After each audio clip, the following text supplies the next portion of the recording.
Wah, ini series gue yakin para introvert suka banget sih. Seru juga abis nonton One Day Off, sebuah judul series dari Korea yang menurut gue ini juga bisa disebut sebuah series Iyashike, yoi, sama kayak channel ini.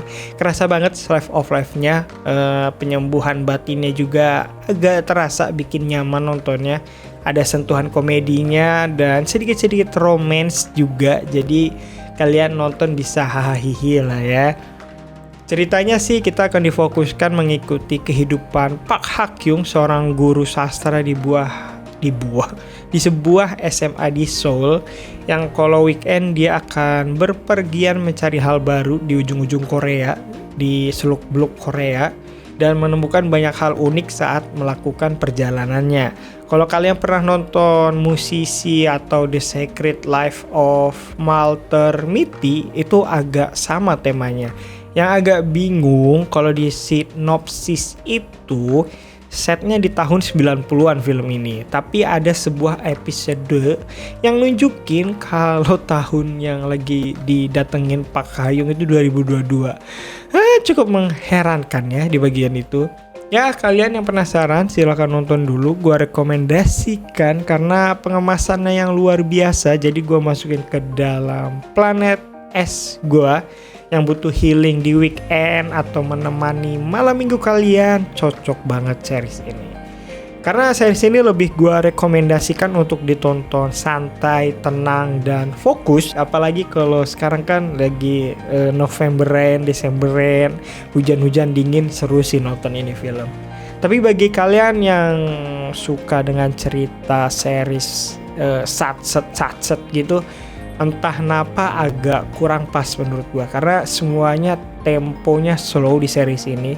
Dan memang harus dinikmati pelan-pelan dari gambar, musik, dialog, dan lain-lainnya. Itu gue yakin kalian suka sih.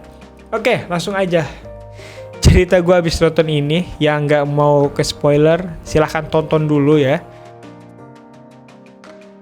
Pertama, kita diliatin semua kegiatan dia di waktu sekolah. Kita diberi informasi latar belakang. Ya walau sedikit, cuma dikasih tahu sang MC kita adalah seorang guru SMA di jurusan sastra yang cukup introvert.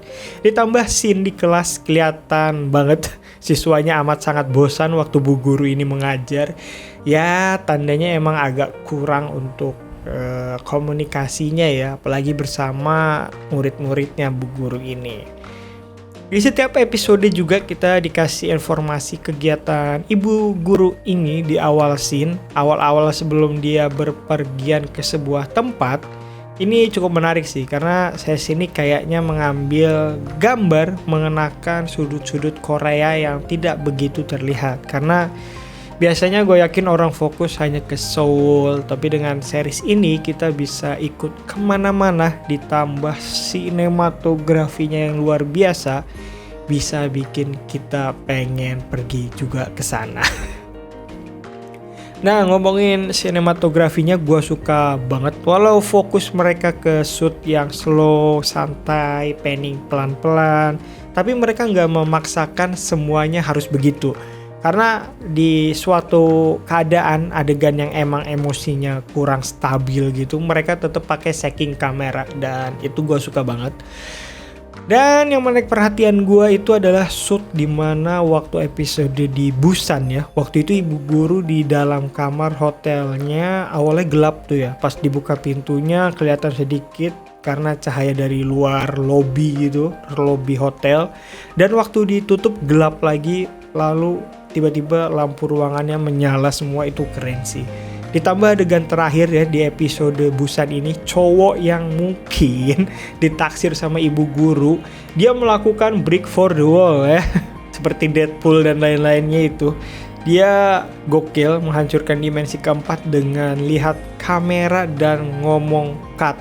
Itu gokil sih, karena ya dia sendiri bilang kan kalau dia suka film dan pengen buat film. Jadi ibaratnya episode itu menurut gua itu adalah cerita dari sang laki-laki itu. Ya menarik. Dan menurut gue juga ada episode menariknya itu ada di Pulau Jeju. Mereka memasukkan interview ke dalam movie ini. Cukup berani banget mereka karena itu jadi kayak bukan film fiksi. Jadinya karena interview itu tanpa alasan yang jelas, tiba-tiba ada segmen interview. Ini cukup berani ya mereka memasukkan hal itu. Harusnya sih ya ada gitu kan adegan dimana main karakter kita nonton acara apa gitu atau apa gitu, ngelihat gimana para pemilik toko ini interview gitu. Kayaknya masih masuk deh. Ini bahkan mereka juga diajak acting gitu sama pemilik tokonya. Itu kerasa banget dia penjual toko asli karena memang actingnya terlihat agak kaku. Di episode ini juga lebih ke doku drama akhirnya gue lihat ya, karena ceritanya diambil juga dari bagian isi interview para pemilik toko, tapi ya nggak mengganggu sama sekali sih. Gue masih menikmati isi episode Pulau Jeju ini. Cuman pembuat filmnya cukup berani ya masukin hal-hal kayak gitu.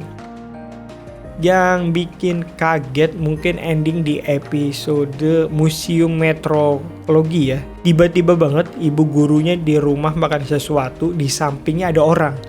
Ternyata dijelasin di episode akhir. Jadi gua paham siapa orang itu yang ada di angan-angan ibu guru ini. Ya itu dia untuk cerita dari series ini. Untuk penataan musik gue suka banget, petikan gitar emang sangat membantu membangun nuansa Iyashikei-nya banget. Adem, damai, semuanya suka lah gue.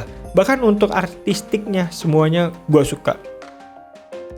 Dan paling bagian editing ya, mereka banyak memasukkan elemen-elemen ke film ini, termasuk memasukkan animasi di salah satu episode untuk menggambarkan cerita pada episode ketemu penulis komik ya. Lalu ada rewind, bahkan memasukkan beberapa footage video-video lawas dan digabung dengan video masa kini, tapi dibuat dengan 4:3 pakai color palette warna coklat. Itu gue tahu mereka pengen membuat samakan dengan footage video lawas, tapi kerasa itu video itu dibuat sih. Oh iya, untuk support role dari setiap episodenya gue suka banget. Semuanya luar biasa, bikin setiap episodenya itu memiliki warna masing-masing karena support role-nya itu sendiri. Ditambah gue suka mereka nggak pelit masukin extras yang cukup banyak. Karena MC kita kan datang ke tempat orang-orang di tempat umum gitu, masa sepi. Jadi gue suka banget produksinya, mereka masukin extras yang cukup banyak, jadi nggak begitu kosong kalau di tempat umum. Ya itu harusnya jadi hal yang wajar nggak sih? Cuman kadang kan ada film di tempat umum tapi nggak ada ekstrasnya gitu kan. Ya jadi itulah cerita gue sehabis nonton series ini. Entah kenapa gue pribadi, gue agak penasaran sih gimana ya rasanya ke tempat indah gitu sendirian, tidak banyak cakap. Kayaknya seru juga sih kayak ibu guru ini. Untuk menutupi seperti biasa video ini, gue akan rekomendasikan judul yang cukup mirip dengan judul ini. Pertama, kalian bisa nonton judul yang udah gue sebutin atau gue spill di awal tadi. Kalian bisa coba nonton di Walter Milty dan Musisi. Lalu selanjutnya mungkin gue masukin judul The Thin Yellow Line, atau mungkin kalian yang belum nonton Into the Wild silahkan ditonton. Dan terakhir mungkin judulnya adalah Wild. Ini mirip ya dengan ibu guru karena isi ceritanya seorang wanita yang berkeliling memperlihatkan keindahan wilayah perbatasan antara US dan Kanada. Itu seru, jadi kalian cek lah ya. Oke, jadi itu dia lah ya. Terima kasih yang sudah menghabiskan waktunya mendengarkan cerita gue. Gue ucapkan dengan tulus, mengucapkan terima kasih banyak. Sampai jumpa lagi dan bye-bye.